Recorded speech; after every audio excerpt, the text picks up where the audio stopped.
کا چکر کاٹتے ہیں اور کوئی بھی ان کی دستگیری کرنے کے لیے نہیں ہوتا. ہمارے یہاں یونس مالی تھا،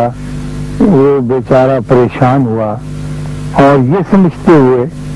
کہ ہسپتال اس کے دکھوں کا مداوع کرے گا، وہ ایک بہت بڑے ہسپتال میں چلا گیا اور وہاں جا کر واویلا کرنے لگا کہ مجھے یہاں داخل کر لو، کیونکہ علاقے کے تھانے دار نے مجھ پر بڑی زیادتی کی ہے اور میری بڑی بےعزتی کی ہے اور مجھے بہت شرمندہ کیا ہے اور میں بیمار ہوں. اب ڈاکٹر صاحب بیچارے وہ کیسے اسے داخل کر لیں؟ انہوں نے کہا کہ ہمارے یہاں ایسا کوئی بندوبست نہیں کہ ہم آپ کے دکھوں کا مداوع کر سکیں یا آپ کے کندھے پہ ہاتھ رکھ سکیں یا آپ کی تشفی کر سکیں. اس کے لیے تو کوئی اور جگہ ہونی چاہیے اور ہم معذور ہیں، آپ کو ویسی جگہ بتا بھی نہیں سکتے. وہ بیچارہ پریشان خاطر سڑکوں پہ مارا مارا پھرتا رہا اور اب تک پھرتا ہے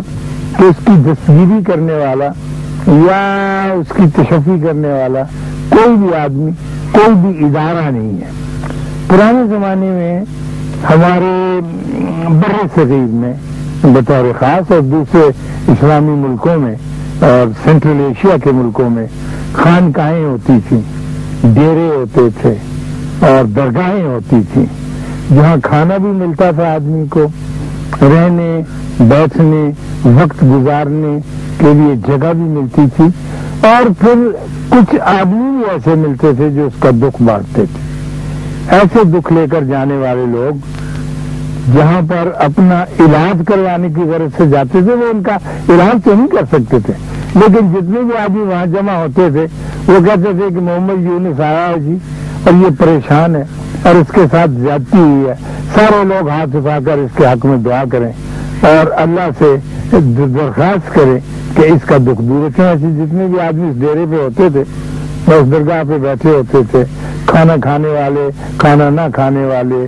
سوغاتیں لانے والے، سوغاتیں لے جانے والے، وہ سارے ہاتھ اٹھا کر دعا کرتے تھے اور یونس کے کندھوں سے اور اس کے سر سے ایک بوجھ اتر جاتا تھا.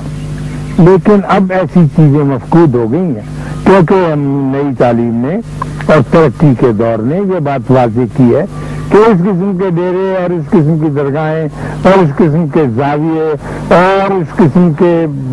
دائرے ہمیں نہیں چاہیے، کیونکہ انسان جو ہے وہ جسمانی طور پر مریض ہوتا ہے اور اس کی کیمسٹری میں کوئی فرق پڑتا ہے جسے ٹھیک کیے جانے کی ضرورت ہے. لیکن لوگ ایک دوسرے کا سہارا مانگتے ہیں، ایک دوسرے کے قریب آنا چاہتے ہیں، لیکن ترقی کے اس دور میں ایک دوسرے کے قریب آنے کی ساری راہیں مسدود ہو گئی ہیں. لیکن انسان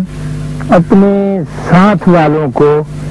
اپنے آدمیوں کو، اپنے پرکھوں کو، اپنے آباء و اجداد کو ساتھ ساتھ اٹھائے پھرتا ہے. سردیوں کی کسی روشن دن میں اگر آپ اپنا ہاتھ کھول کر دیکھیں تو آپ کو ہاتھ کی ان لکیروں میں، ان چوکٹوں کے اندر، ان چرخڑیوں کے اندر اور ان مساموں کے اندر، ان لکیروں کے اندر بہت سے ایسے لوگ نظر آئیں گے جن کے جینز موجود ہوں گے، جن کے سیلز آپ کے ساتھ چلے آئے ہوں گے، جو آپ کے ابو جد تھے، جو آپ کے پرکھ تھے، جو آپ کے بڑے تھے. یہ ہر وقت ساتھ ساتھ رہتے ہیں اور آپ کا ہنسنا، آپ کا بولنا، آپ کا غصہ، آپ کی شوخی، آپ کی ضد، ساری کی ساری آپ کے اندر انہی لوگوں سے منتقل ہوتی رہتی ہے. اگر کسی نہ کسی طرح سے آپ ان کے قریب رہیں یا وہ آپ کے قریب رہیں یا حال پہ موجود جو لوگ ہیں وہ آپ کو ہاتھ لگا کر محسوس کرتے رہیں، آپ ان کو ٹچ کر کے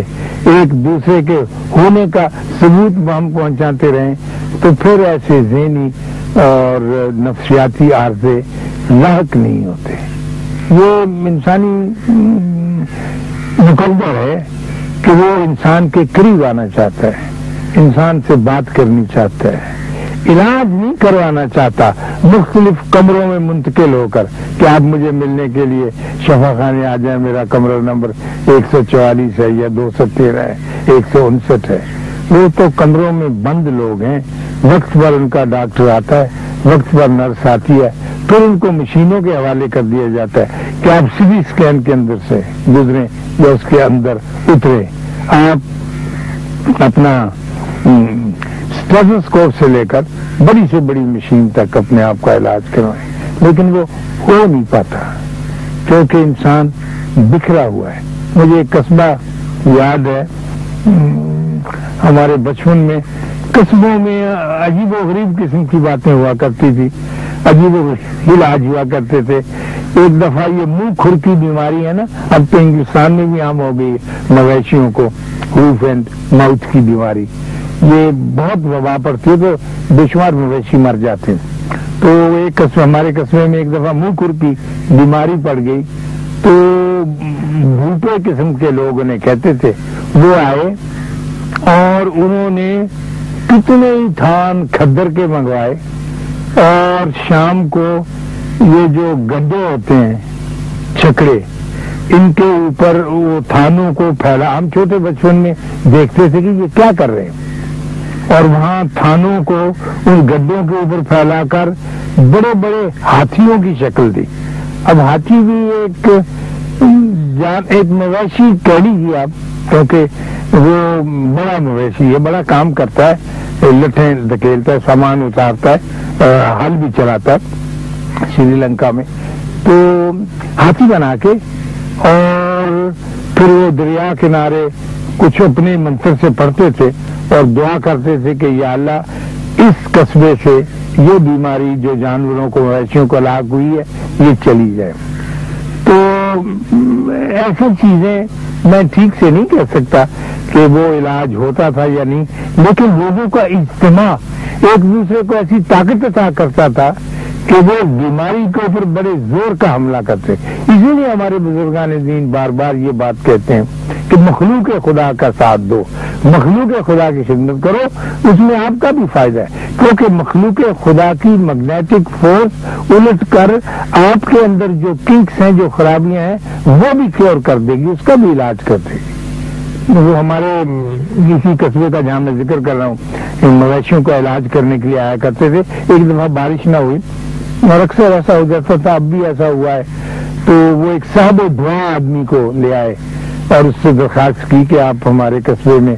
دعا کریں تو بارش ہو، کیونکہ بڑی تنگی۔ انہوں نے کہا کہ میں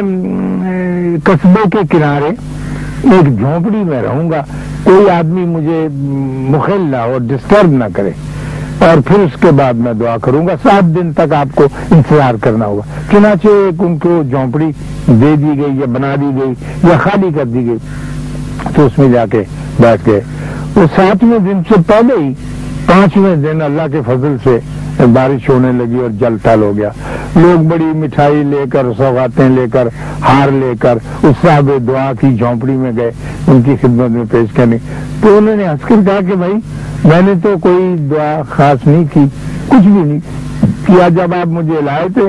میں آپ کے قصبے میں آیا تو میں نے دیکھا کہ آپ سارے لوگ جس آرڈرلی پھر رہے ہیں،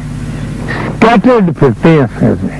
اہلے گہلے جسے کہتے ہیں، ایک دوسرے کے ساتھ کسی کا کوئی تعلق نہیں ہے۔ جب ایک آدمی قریب سے گزرتا ہے تو وہ اسے مخاطب ہو کے نہ سلام کہتا ہے نہ دعا دیتا ہے، گزر جاتے ہیں۔ تو میں بڑا حیران ہوا کہ ان کے اندر جو یونٹی کی کرنٹ ہے وہ نہیں چل رہی ہے،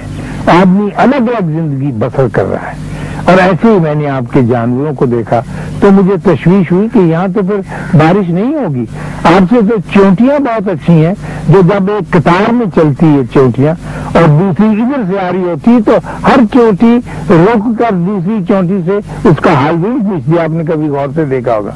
تو میں کہنے لگے اس جھونپڑی میں چلا آیا،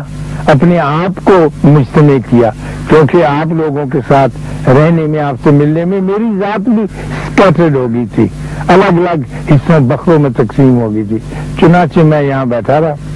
میں بیٹھا تو پھر اللہ کے فضل سے یہاں میں نے محسوس کیا کہ آپ لوگوں کے اندر بھی